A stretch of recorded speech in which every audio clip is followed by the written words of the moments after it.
gets is a complete approach to life with clarity in each of the 7 areas, and then they all fold together so that they work in harmony with each other. Most successful people in our society work 4 or 5 days a week. They took 2 or 3 days off. They take long vacations. They go home at night. They get vastly more done when they work than the average person, whereas the average person feels overwhelmed with work. Too much to do, too little time, completely attacked on all sides by all kinds of conflicting responsibilities, and they can't understand why some people seem to be doing so much better than they are. People who are doing extraordinarily well. They're earning 5 and 10 times as much as other people in their field, and they take lots of vacations, they're relaxed, they're fit, they play golf and tennis, they go to Hawaii or the Caribbean, and you say, how can these people be doing so well and yet be working less than people who are blowing their brains out? And the answer is that they're focusing in on the few things that they can do that contribute the greatest value, and they just simply outsource, delegate, eliminate everything else. Right. And as a result, they have lots more time off in their personal life, and they make much more when they work. I realized that all of life is the result of accumulation, and we call this the process of continuous improvement. So we found that if you get a little bit better every day, almost immeasurable, and a little bit better every week, and a little bit better every month, over time, like a snowball, it accumulates to a huge amount. And I worked out that if I could become 0.1% better per day, 5 days a week, I'd be 0.5% better at the end of the week. If I did this for 4 weeks in a row, I'd be 2% better at the end of the month. If I did this for an entire year, I'd be 26% better. Like 52 weeks times 0.5% is 26% better. If I did this, and it compounds, because I compound interest, if I did this for 2.7 years, I'd be twice as productive. And if I did it for 2.7 years more, I'd be twice as productive again. If I did it for 10 years, I'd be 10 times more productive. Began to go to work, and we teach this in Focal Point. Began to go to work on the most important things that I could get better at, and using my time better, and being more focused, and being more punctual, and setting better priorities, and learning more things. Well, do you know what happened? I increased my income by 10 times in about 3.5 years, and in the next 7 years, I increased my income by 10 times more, so that after 10 years, I was earning not just 10 times as much, but 100 times what I was earning when I started. And I've taught this to people all over the world. That's amazing. And they come back to me and they say, after a few years, they say, that's incredible. After 5 years, I'm earning 10 times what I was earning. Next year, I'll be earning 12 times. And you're 7 times, 8 times, 9 times. If you get just a little bit better every day, by design, not by chance, the cumulative effect in your life is extraordinary. And this explains the great success of all men and women who start with nothing and achieve greatness. Basic time management rule is the 80-20 rule, which says that 80% of your results will come from 20% of your actions, your work. So therefore, what we help people do right from the beginning is to say, what are the 20% of your activities that contribute 80% of the value of all your work? Let me give you an example. A businessman will say that 80% of my sales are coming from 20% of my customers. However, it also means that 80% of my expenses are coming from the 20% of my customers, or the 80% of my customers represent only 20% of my business. So what they do is they fire all the customers. Keep the top 20%, the ones where they make the most money, the ones who are the happiest, the ones who complain the least, the ones who pay their bills the most rapidly. And then they say, how can we get more customers like these ones in the top 20%? And suddenly their business doubles and triples, their profits go up, their costs go down, the amount of money and time spent servicing customers diminishes, everything changes, and changes sometimes in a matter of 30 days. Wow, that's amazing. And satisfaction levels. Yes, of course. One of the things I tell people is only sell to people that you like and enjoy. Right. And get rid of anybody else that you don't like and enjoy. Encourage them to go and ruin your competitors' businesses, and ruin your competitors' peace of mind. And people say, well, how can you do that? Well, when you start off in business, you're desperate, so you sell to anybody who will buy. But as you get further along, you realize, hey, wait a minute, a lot of the customers that I'm servicing today are not really great customers. If I had a choice, I wouldn't have them. Good, you have a choice. Help them go somewhere else. Right. And use that same energy and concentrate on those customers that are worth 5 and 10 times as much to you as the ones that complain and don't pay the bills. Last month, a woman came through a course. She went to her boss and she said, what do I have to do to double my income? He said, well, we'd have to restructure the work so that you did more and more of this and none of these other things. She said, well, if I do more and more of this and get these results, can you pay me twice as much? He said, you do it, I'll pay you twice as much. She couldn't believe it. She got double her income in one meeting. Because bosses, remember today, if they're worth anything, pay on the basis of results, not hours. So if you can offer to contribute twice the results by working on the things that you do really well and getting rid of everything else, most bosses will pay you. I mean, what the heck? Then you make a list of everything you do. And let's say you do 10 or 15 things. And you ask yourself this question. If I could only do one thing on this list and do it really, really well, what one task or activity would make the greatest contribution to my work? And then you say, well, if I just did that more and more and none of the other things, I could earn twice as much, contribute twice as much as I'm contributing today. So you go to your boss and you say, boss, I've looked over this and I found if I could just do this all day long and do it really well, which I'm committed to do, I could contribute twice as much value. And your boss, who hasn't thought about it, will say, yes, that's true. If you did that all day long and did it really well, you say, well, could I get twice as much money? You say, sure. If you do it, you see, many people think, well, I want you to pay me twice as much on the off chance that I will carry out my offer to you. No, what you do is you say, if I do this, will you pay me twice as much? Boss says, sure, it's nothing to lose because you're going to have to contribute vastly more to do it well. Boss will say, sure. I'm a boss. I own 3 companies. If somebody comes to me and says, look, I'll double the sales, I'll double the profitability if you pay me twice as much, I say, absolutely, right. Yeah, no problem. No lose proposition. No. Right. That's great. Another concept you talk about that really got me thinking was this idea of zero-based thinking. And many people have heard that applied to looking at a business. Can you talk about it, though? Number one, what is zero-based thinking, and how do you apply it to your personal life to really help to restructure and reinvent your own life?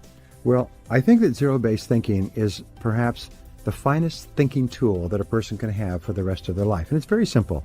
You look at any part of your world and you ask yourself, is there anything that I'm doing today that, knowing what I now know, I wouldn't start up again today if I had to do it over again today?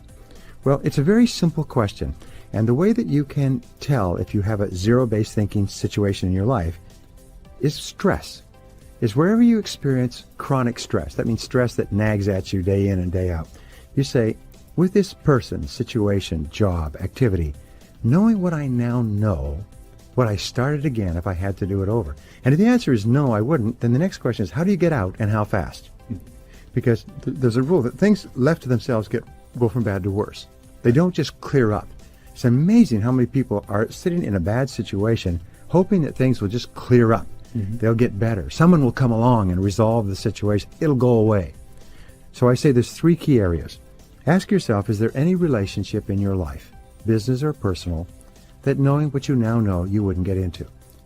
Most of our stress in life comes from unhappy relationships that aren't working out. Mm-hmm. At work or at home. And if there is, then the question is, how do you get out of this and how fast? Mm-hmm. Because there's a rule that we teach is that people don't change. People are what they are. They've always been that way. They'll never be any different. So don't hang all of your hopes for happiness on the off chance that somebody might change, because they're not going to change. Right. That's the way they are. The second area we say is with regard to your business, is there any product or service? Is there any process or expense or advertising or anything that you're doing today that, knowing what you now know, you wouldn't get into? Let me give you an example. One of our students, he was commissioned by his company to find a way to improve the efficiency of their nationwide network of warehouses. Mm-hmm. And so he knew nothing about it, but he went in. His starting point was, should we have all these warehouses in the first place? And then what he found, because of Federal Express, because of UPS, because of flights and everything else, when the company started, they needed 12 warehouses to cover the country.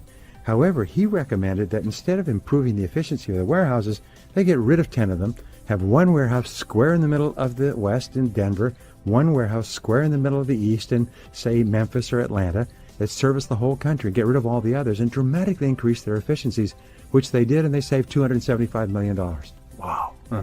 Keep asking, in any part of your life, should we be in this area at all? And if not, how do we get out and how fast? That's great. Those are great questions to ask. You're also well known for acronyms, and perhaps the best acronym that I found that described Focal Point was the Grand Slam method. The word SLAM is the key. It has 4 letters, SLAM, which stands for Simplify, Leverage, Accelerate, and Multiply. Now, simplify means that you're constantly looking for ways to simplify your work and your personal life. we show that every additional step in any process dramatically increases the complexity of the process and the length of time it takes to do it. So we show people a whole new way of thinking in terms of simplification, and there's much more to it than that. The second is leverage. How do you leverage yourself? How do you leverage yourself times other people, times other people's knowledge, times other people's money, times other people's energy, times other people's skill, and so on? Because all successful people leverage themselves. They use themselves leveraged against other people to get vastly more done than the average person. The third letter, accelerate, means do it faster. We find that you can do a task slowly or quickly with the same level of quality. So we find that all successful people move fast. All unsuccessful people move slowly or when they get around to it. And the fourth letter is multiply. How do you multiply yourself? How do you delegate? How do you outsource? How do you eliminate? How do you downsize? How do you use every resource in your environment to multiply your ability? And these are the four keys: simplify, leverage, accelerate, and multiply, that enable people to go from rags to riches in one generation. We teach a complete process of time management. It's a little bit different from other people, but it basically forces you to think through everything you have to do before you begin.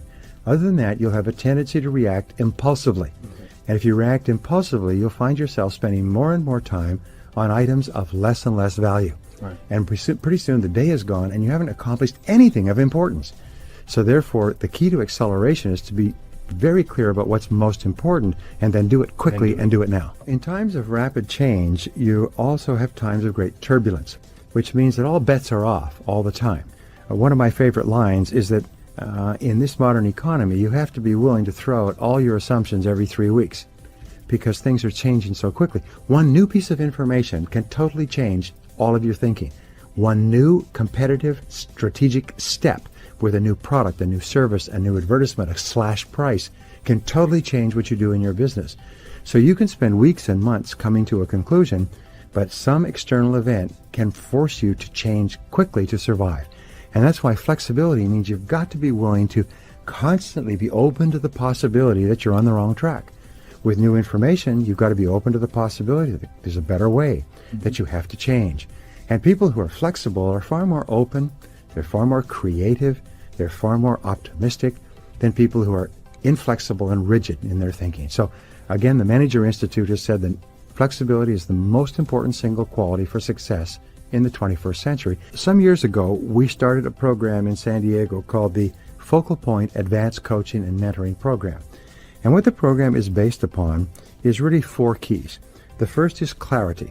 And we find that if people become extremely clear about what they want in each area of their life and crystallize it into goals with standards of performance and action steps, they begin to move ahead at an incredible rate.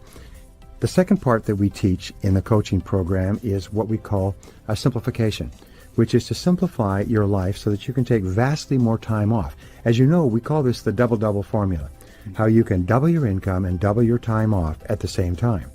And it seems counterintuitive, as we talked about, because it's hard for people to think that by working less, I can earn more. But we do have people who come through our program, and we say that in a year to 2 years, you'll achieve this goal. Many of them achieve it in 30 days.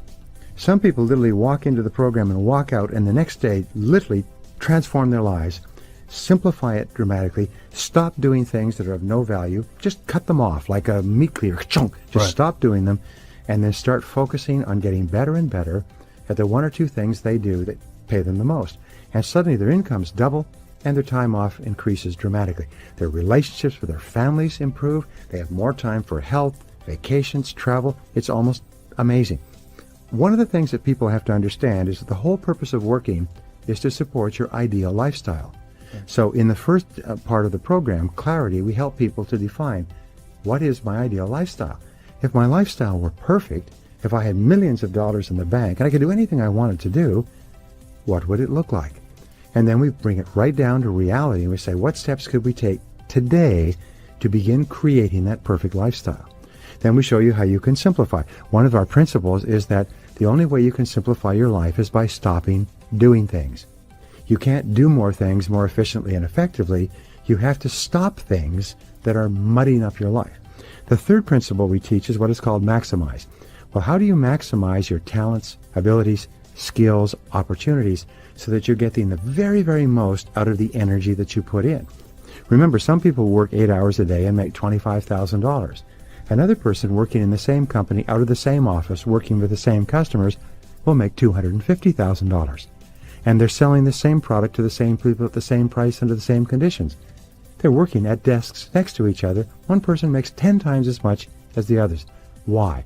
That's what we explain. And we show you how to do it. And the final part is what I call leverage. How do you leverage yourself? How do you get the very most out of every part of your life? And the coaching process is really interesting because people, first of all, do pre-work. In other words, they answer a series of questions so they come fully prepared.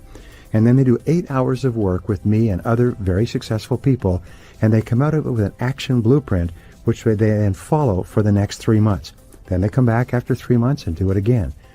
What happens is within 1 year, people's lives transform. Sometimes, as I say, within 30 days, sometimes in 24 hours. Because for the first time, it's like somebody ran inside their brain and turned on all the lights of their possibilities. And suddenly they can see themselves in their life better than ever before. One of my favorite stories, which is in the program, is a gentleman, an old friend of mine, working his heart out 12, 14 hours a day, 6, 7 days a week, and never spending time with his family. Hadn't taken a vacation in 4 years. He came through the focal point process. His arms were folded, very skeptical that it's possible to work less and make more money. But he realized that it was true, and so he did what all superior people do, is he acted on new information. Most people will hear what we talk about, not act on it. Right. But the very best people will take it and run with it like a football player catching a fumble and running for yards. Well, he went back and he analyzed his clients. He realized that it was not 80-20, it was 90-10. About 90% of his business was coming from 10% of his clients. So he decided to just draw a line at the 20% mark, took his bottom 80% of clients and began to parcel them out like dealing cards to other small companies that could service them better. He began then to really focus on his top clients and to really work them, excuse the word, for referrals. Who else do you know in your level would be interested in working with me and my company? And you know what? They said, I'm glad you asked because I've been willing to tell you for years, you just never asked. So he began getting referrals, like a frog jumping from lily pad to lily pad. He began getting referrals from top people to top people to top people. In less than 6 months, he tripled his income. He increased his time off to 1 week per month. He started taking vacations with his family. He started exercising again. He just lost 22 pounds. He literally transformed his life, and his income went up by 3 times. There is a single secret of success, and it is this. Do what you resolve to do. Do what you have decided to do. Fulfill your promises to yourself. If you say you're going to get up early in the morning and exercise, just do what you said you would do.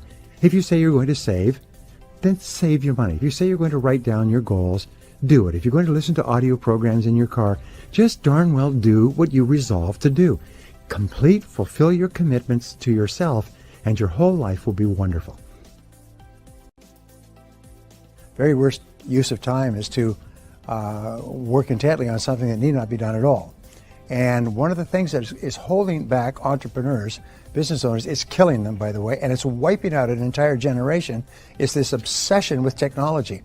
I see people that are walking with their phone. It's almost like drug addicts that are mainline. The fact is that this obsession with looking at the screen and staying connected is killing people because it stops them from focusing. Warren Buffett was at a dinner party with Bill Gates and Bill Gates Sr. And they were talking together because Bill Gates and Warren Buffett are good friends, have been for a long time. And Bill Gates' father, very, very successful businessman in Seattle. And somebody came up to them and asked them a question. Gentlemen, excuse me for interrupting you, but we've just been noticing you talking, and we had a question for you. What would you say is the most important skill for success? And they all three turned to him and said the same word simultaneously. Focus. Focus is the key to success. That's why I'm so concerned about I call it the attraction of distraction. It is so disturbing because it guarantees failure in life. You actually become addicted to distraction and you can't stop it. And if you are addicted to distraction, you can't focus. And if you can't focus, you haven't got a chance against someone who can. And so distraction, technological distraction today is killing you. It's destroying your hopes for your future. It's keeping you busy, and at the end of the day, you've accomplished nothing and you're exhausted. You haven't even really thought about how much time you spend during the day distracted. And the answer is about 80%. And the rest of the time, by the end of the day, you're too tired to do anything worthwhile, to do the really important things that have big potential consequences. According to a recent report, at the end of a day, of a typical day today, the average person's IQ has decreased by 10 points. That means throughout a distracting day, you get stupider all day long. And by the end of the day, you're just plain stupid. It stimulates your mind so much that what happens, every stimulus triggers dopamine, and dopamine has the same effect as cocaine on your brain. It's a stimulus. You cannot not watch your computer. I mean, many people get up in the middle of the night and go and check to see if there's any email, any spam. Then they go back to bed. They can't sleep. I ask my business clients this. I said, why are you in business, and what's the purpose of your business? Well, if that's what your business is, then do you spend all of your time making sales and profit? You know what? The average business owner today spends only 11% of their time in marketing and sales. All the rest is distraction. And they don't even realize it until somebody follows them around with a camera and a stopwatch. So I'll give you a very simple way to double your income. Here it is. It's when you start in the morning, leave things off. Don't check your computer or your iPhone or your anything else. There's nothing there that's important. Don't turn it on. Leave it off. And the rule for success today is leave things off. Leave things off. So if the reason you're in business is to generate sales and revenues, then all you do for the first 90 minutes of each day is you do revenue generation and value creation activities. Then you take a 15-minute break, and then you start again and do another 90 minutes, and all you do is value creation and revenue generation. So if that's the reason why you're working, discipline yourself to do just that. Don't do anything but that for the first 3 hours. We don't turn on our computers until noon.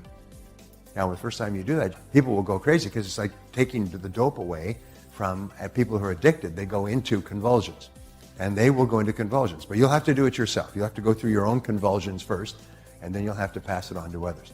We live in a world where focus is more valuable than even your intelligence. An addiction to distraction will be the death of your creative production. I mean, if you watch most performers today, you watch most people in business today, you watch most people in your community today, they are addicted to the entertainment of video games. They are spending the best hours of their days watching dancing cats. They are wasting their human potential hooked into some social platform that is creating empires for other people. They're not living their human potential. They're not living their economic potential because they're hooked to a screen. It is the most frightening time in the history of the world, and it's the most gorgeous time in the history of humanity. Most people are lost. Most people are hooked. If you want to achieve the results only 5% achieve, you've got to think and produce and behave like only 5% of the people on the planet. And the best people on the planet in terms of creativity and productivity are not spending their finest hours addicted to distraction. They're doing real work. And so I want to walk you through a number of protocols that will really help you multiply your productivity in the finest of ways. For the next 90 days, spend the first 90 minutes of your workday on your single most game-changing opportunity. And research has shown that the morning hours are when you have the most focus, when you have the most energy, and when you have the most willpower. And so you want to use that first 90 minutes. The second piece of technology to create exponential productivity is what I call tight bubbles of total focus. Your environment is so important. And if you look at B performers or C producers, they really don't pay a lot of attention to their environment. And so they get very distracted. There's lots of noises, their phones are going off, maybe there's news in the background, maybe there's messy environments all around them, maybe there's toxic people. The way I run my work life, on certain days, I am very hard to reach. I mean, I see a lot of people, and it's not judging them, it's just observing them. Every time their phone rings, they check it. Or they have, these loud notifications. So they're constantly being distracted. If you are being distracted by notifications, checking your phone, checking your Twitter feed, checking your Facebook feed, looking on Instagram, checking all the different platforms, that is going to destroy your focus. The way I do it is I have certain days that I label as creative days. And on those creative days, I actually go device free. On those days, I go to certain places. I call them my Menlo lab, and that's where I do my best work. So install where you will do your best work and get your best ideas. The next piece of technology that will help you create exponential productivity in your work life is choose your peer group really, really well. If you want to be a high performer in terms of your productivity, populate your life with high performers. Now here we are in the modern world, and what happens? Subconsciously, we are modeling the behavior of the people we spend most of our time with. If you are around people who are mediocre performers, you will subconsciously start behaving like them. Why else is it important to surround yourself with a peer set or a social orbit of A players? Emotional contagion. You are around a social circle of people who are inspired, people who want to do great work, people who want to be ultra productive, people who want to be innovative, people who are relentlessly optimizing their work, their thinking, their creativity. Just being around them will allow you to adopt their energy and their ways of being. And then the final technology for you to create exponential productivity is what I call learned minimalism. Now, I've worked with a lot of the most creative and productive people on the planet. If you look at the greatest empire builders economically, Musk, Steve Jobs, great example. You know, he lived in a pretty simple house, even when he was a multi-billionaire. He was only about a few things. My favorite things in life, books and sushi. If you look at a great artist, they didn't fill their work days and their personal lives with a lot of things. They filled them with a few things. And if you look at any great artist, any great entrepreneur, any great business builder, any great author, any great humanitarian, they were monomaniacally focused on one thing. They were minimalists. And so what I want to leave you with is this.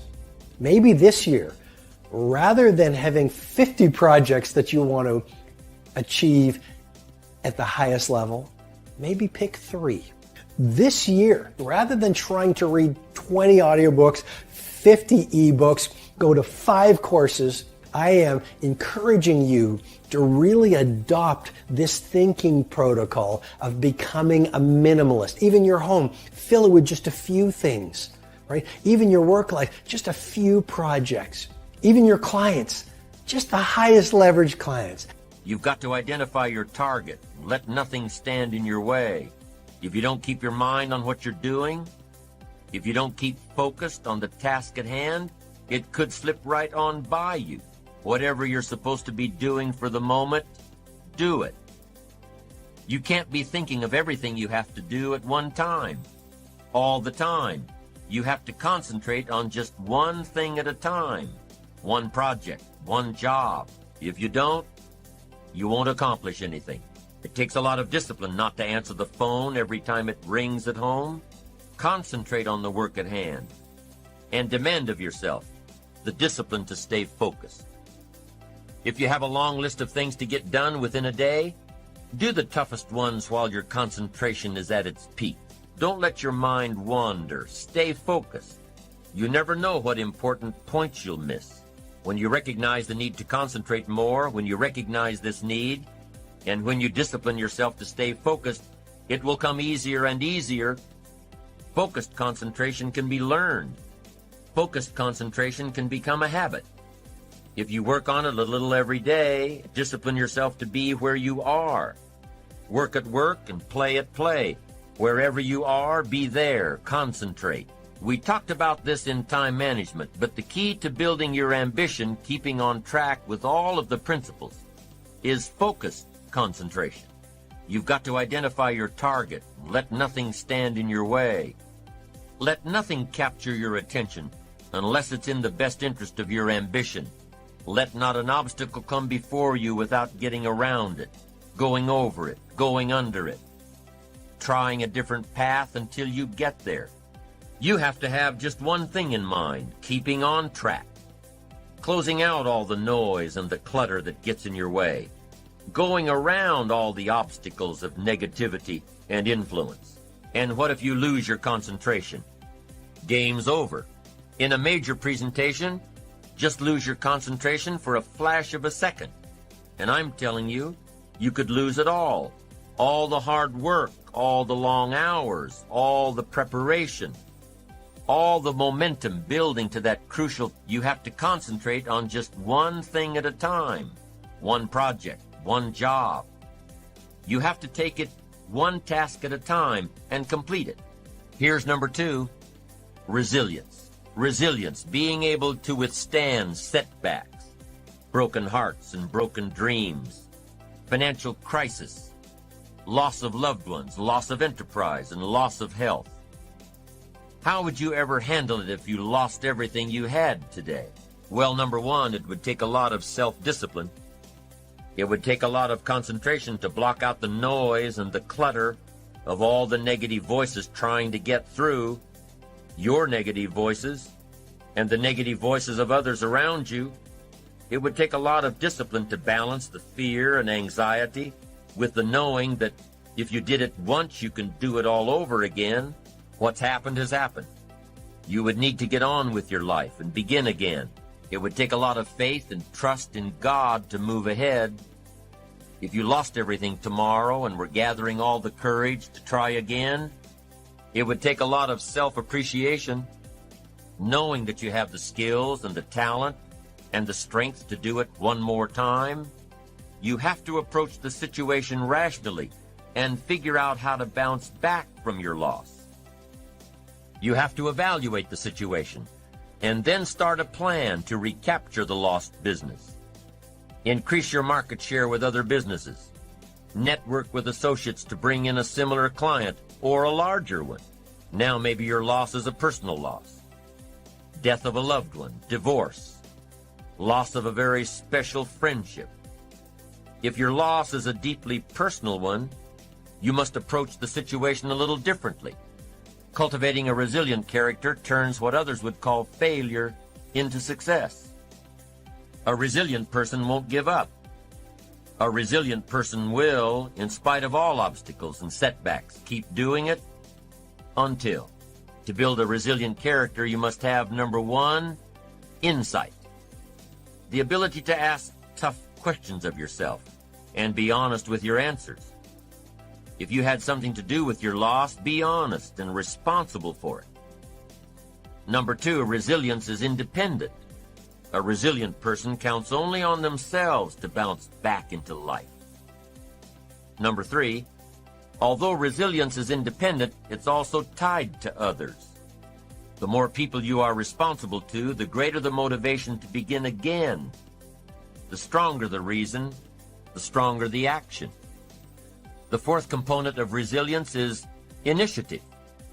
The ability to take charge of the situation, the ability to take charge of the problem, the ability to stand up and do whatever is necessary to get back on course. Number 5, being able to look at the situation and creatively determine the best way out, to look for solutions, to be enterprising in your approach towards starting over.